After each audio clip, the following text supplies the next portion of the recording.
Good Shabbos. This week's portion is Parshas Lech Lecha. And of course, what we're starting now is the story of Avram, Yitzchak, and Yaakov, Sarah, Rivka, Rachel, and Leah, the four stories of the forefathers and the foremothers. And the whole book of Bereshis from this point on is really telling us the story of our ancestors before the Jews went down to Egypt. And of course, the first two parshios, the first two portions, were the beginning of creation and the story of Noah and the flood. And Rashi, in the very beginning of the Torah, asks a very simple question. Why do you need to say any of these stories? Why do you need to tell us these? Why is it necessary? The word Torah is the teaching of the law.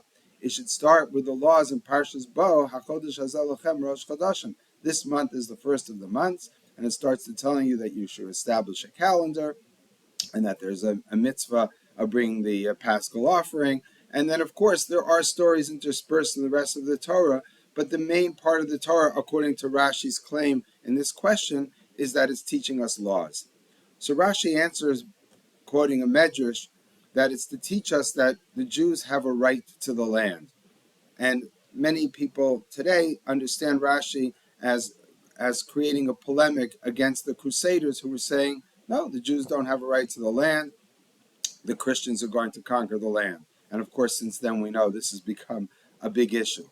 So Rashi says that what is the Torah doing? It's showing, first of all, with creation. God is the one who created the earth. He's the one who decides who lives and dies in Parshas Noach with the flood. And then he promises the land to Avram, Yitzchak, and Yaakov because of their worthiness. In other words, morality is what decides who owns the land, and that morality is decided by God. God says Avram is the one who inherits the land. And when he has the bris ben absarim, the covenant amongst the pieces, when Avram has this dream, God says that you're going to be slaves and servants in a land be'eretz lo lehem, in a land which is not yours, and you're going to come back in the fourth generation. But until then, you can't inherit the land. Kilo shalom of Avon Amari, and the sins of the Amorites will not be complete until that point. So it's saying very clearly that the Amorites, and of course the other nations that live there, the reason they're kicked off and the reason they're destroyed is because they didn't behave in the proper fashion. Many times the Torah refers to them as the toevas, the abominations that they practice, and therefore they don't deserve the land. And the Jewish people deserve the land for morality. That's one approach. Another very similar approach is more of a modern sort of, you'd call them almost a religious Zionist approach, but it doesn't necessarily have to be that way, is that we have a legal claim to the land. Because in these stories, it shows you both the morality, which is important, but also that Avram actually bought a piece of land, the Ma'aras HaMachpelah, the cave of the patriarchs. He bought it for a certain amount of money. He had a legal right to the land. He fought wars there. Yaakov was there, and he built. It says he built a house. They conquered the land when they destroyed the city of Shechem. In other words, there's different parts of the Torah of the stories of Bereshis which show that we have a legal right to the land. That's another approach. The third approach, or a different way of looking at it, is that the Torah here, similar to what we said in the name of Rashi, is talking about morality, but it's trying to show character development. It's trying to show what morality is like and how human beings evolve and their character traits evolve, what is supposed to be the ideal character traits, but it also shows the flaws of Abraham, Yitzchak, and Yaakov. So although we're saying it's a morality play, but part of the morality play is showing that they made mistakes. They tried to kill Yosef. Yaakov lies to his father.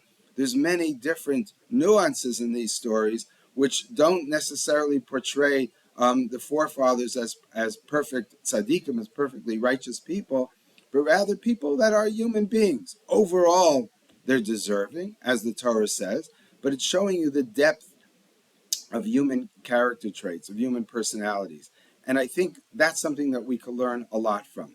That when we read these stories, we understand the nature of what Avram was like, the trials and tribulations that he went through, how he decided to do what he had to do. Why did he lie to Paro in the very beginning of Parshas Lech Lecha and say that Sarah was his sister? Is that the correct thing or not the correct thing? It's debated amongst the commentaries. That's what we have to do. We have to look at these stories and try to understand, what is the Torah trying to teach us? Is it teaching us positive or negative character traits, what we should do or what we shouldn't do, or just to show the struggle that we all have when we're faced with powers that control us? Do we act completely honestly and therefore risk our lives? Do we have complete trust in God, as some commentaries say Avram should have had, and said, no, I'm going to stay in the land of Israel even though there's a famine, and I'm not going to lie about my wife being my sister because I'm going to stand and protect her? That's how the Ramban Nachmanides understands the story. So he understands that as a flaw in the character of Avram at that point. Or do we understand, no, that under the circumstances, that's the correct thing to do? So again, you could argue that it's not clear which is the correct path that you should take under these circumstances. Was the Torah criticizing Avram, or was the Torah praising Avram? But at the end of the day, it's depicting the struggles that we go through. And I think the Kabbalists have it very right. When the Kabbalists understand the forefathers as being representative or symbolic or even personifying divine emanations, but they describe those divine emanations in terms of character traits. So the divine emanations, the first three are Chesed, Gevura, and Tiferes, which translates as kindness, strength, and beauty, or otherwise another way of understanding is kindness, judgment, or being judgmental, or being or accepting judgment upon you, and emes, and truth. And then it defines these character traits with the forefathers. And again, it's very difficult to go through it and hard to necessarily show where these character traits are exactly identical with the forefathers. But what it does is it gives us a model. We should look at Avram and say, this is what a chesed personality is like. This is what a kind personality is like. Sometimes it's good to be kind. Sometimes perhaps it's a mistake. Maybe he was too kind to Hagar, Sarah's maid, and maybe he was too kind to Yishmael. Maybe he should have been more strict like Sarah and kicking her out. Right? The struggle he has with, and Yitzchak has a struggle. Should he let himself be sacrificed on the altar? Does he have that strength, that inner strength, to be able to say, I'll do whatever God wants?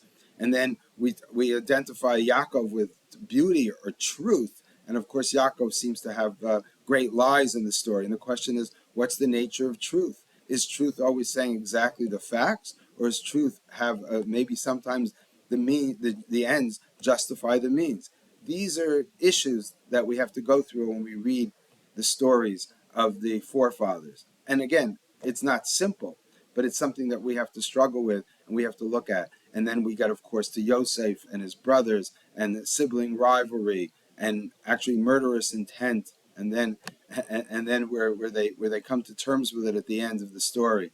So the whole book of Bereshit perhaps is teaching us about what individuals are like, what their character traits are like, how we evolve, and how we deal with the tensions that we all have in our lifetime. We move to the book of Shemos later, and it's somewhat different. It's more the story of the nation building.